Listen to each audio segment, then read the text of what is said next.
grilled lobster tail on a Santa Maria. Let's go.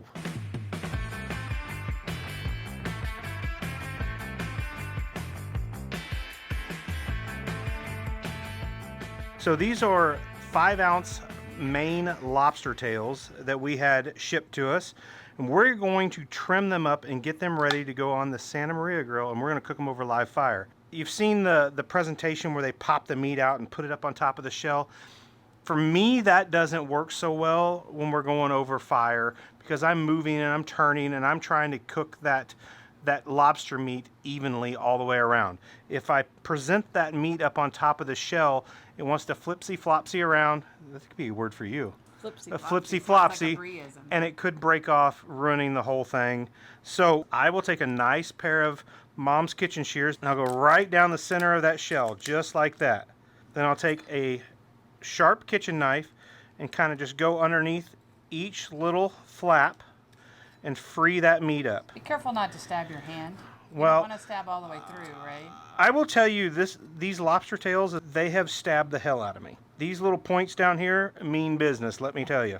So I'm going to take my thumb, I'm going to place it down here, and I'm going to take my fingers and go down and just pull it away. And you will break some off, I will tell you that right now.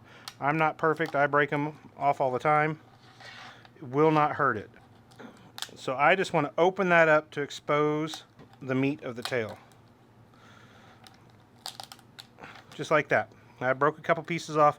That's okay. As soon as I'm done opening one up, I take it and I set it in ice water to keep it fresh and help that open up. And then we'll season these up and get them on the grill. All right, guys, so we have these lobster tails all butterflied out. We're gonna go ahead and put our rub on it. So we're gonna use the Smokin' Magic pork rub. I've heard Smokin' Magic stuff's pretty damn good. Yeah, it may have won first place seafood?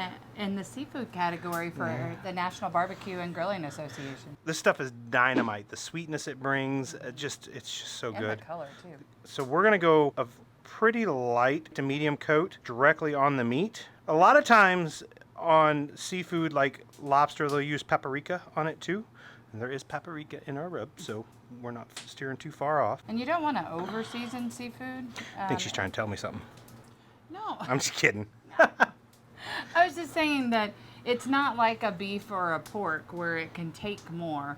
You will totally overpower the meat if you use a lot. So that is about all I put on there. All right, so we are gonna make a garlic butter sauce to go with it. So I've got 2 sticks of salted butter here in our little cast iron skillet.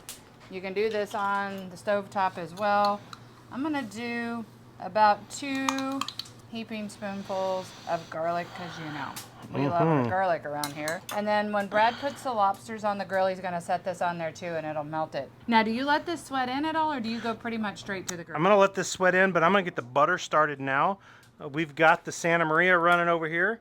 So I'm just gonna get that set in a spot where it won't be in my way. It's gonna get started. We'll let this sweat in for about 5 or 10 minutes and then we'll get it on Santa Maria. We'll be right back. I'm gonna start these guys off over the top. I'm gonna put them upside down, let that meat get hit first. This fire is probably running around 600 degrees-ish, somewhere in there. The butter has been on for just a little bit and it's getting all mixed up well, and we'll use that here in just a little while. Got a lot of coals, good coal bed to work with. I can move these over here now. So I've been kind of managing my fire, waiting to put these on. Not to get it too hot, too smoky, but if you've never had a lobster tail with a little bit of smoke kiss on it, oh, so good. So we're gonna go back down just a little bit. I'm gonna leave these over the fire for just a couple minutes. Now remember, you're working with seafood, so it doesn't take much to go a long ways with it. So we're gonna be watching them closely. I will not leave this grill with this on here.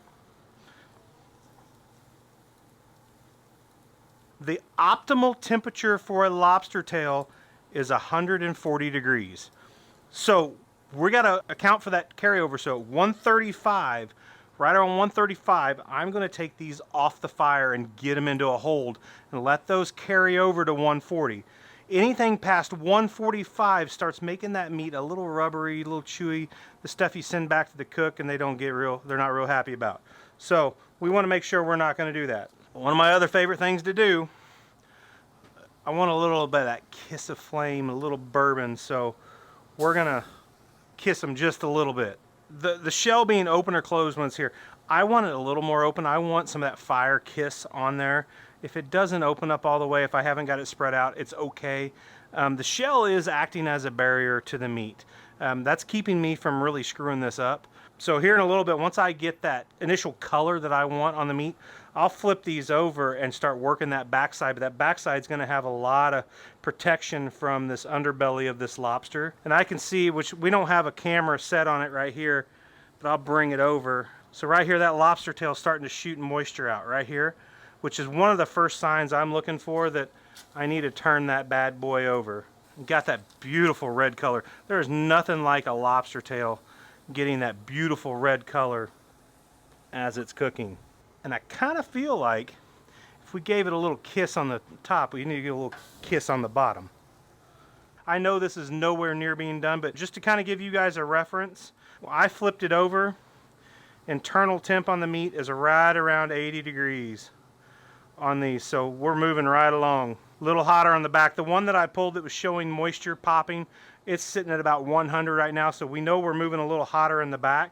And I will just move and play with these and get them in the hot zones where I want them. Maybe this one's a little smaller, get it over to a cooler zone, like racing lobster tails.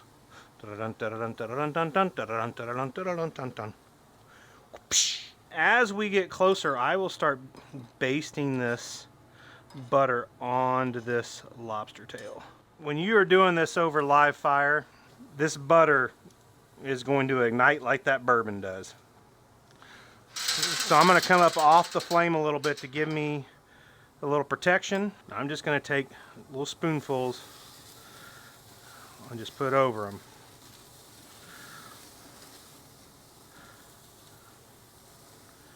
And this is just basting and marinating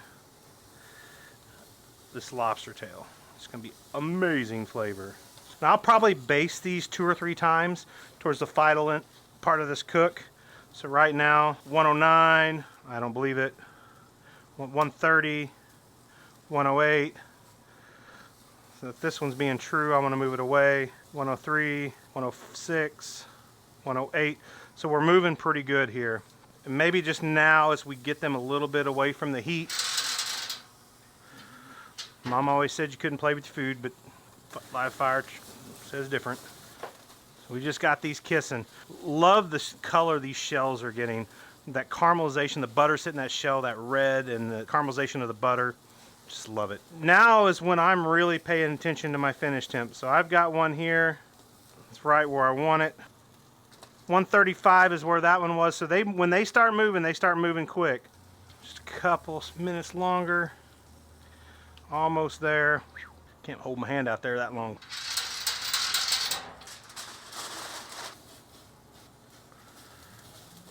So when these things start to go, they move really fast. So we're just going to come down here and finish them off. Pop them just one more time on the top side. Oh yeah, perfect. This one just needs a little more of a kiss and we're done. The little one's being stubborn. The little lobster that could. There she is. Didn't take long to finish her off that last 5 degrees. Literally it took about 30 seconds for me to go from 130 to 135 on that one. So we're going to take this, we're going to put them in a hold for about 5 or 10 minutes as we clean up and get ready for our next shot. So these have been off the grill for about 10 minutes to just kind of rest, and we want to get them to that 140, which is where they carried over to. And then the last little step for a pop of color, a little pop of flavor, throw some parsley on them. You can do this anytime towards the end of the cook before they go into a rest, or I like to do it right before we eat. Yummy. So good. There you go. I was waiting on you to move your hand. This is so much bigger than mine. Cheers. Cheers. Oh my. Nailed tenderness, baby. That was really good. I'm going in. I feel jealous that you had such a big bite and I didn't. Yum, yum, yum. Get you some. I mean, everything's better in butter. Yeah. Especially when it's garlic and butter.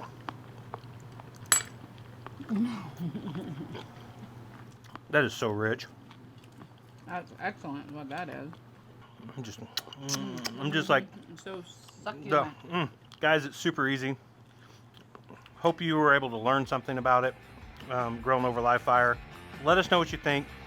Let us know if you do a little something different. We always like to learn too, so if there's something a little different that you do, let's tell us. Yeah. All right, guys, let us know what you think. Absolutely. Just keep swimming, just keep swimming, just keep swimming.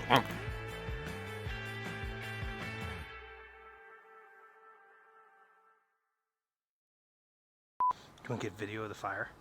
Like the bourbon fire? I did. Oh, did you get video of it? That's so awesome. You're such a pyro. I mean, I feel bad that like they're watching us just sit here and eat lobster. It's gonna be like a Wednesday night. I'm like, there's Brad and Bree eating lobster again. Bougie bastards.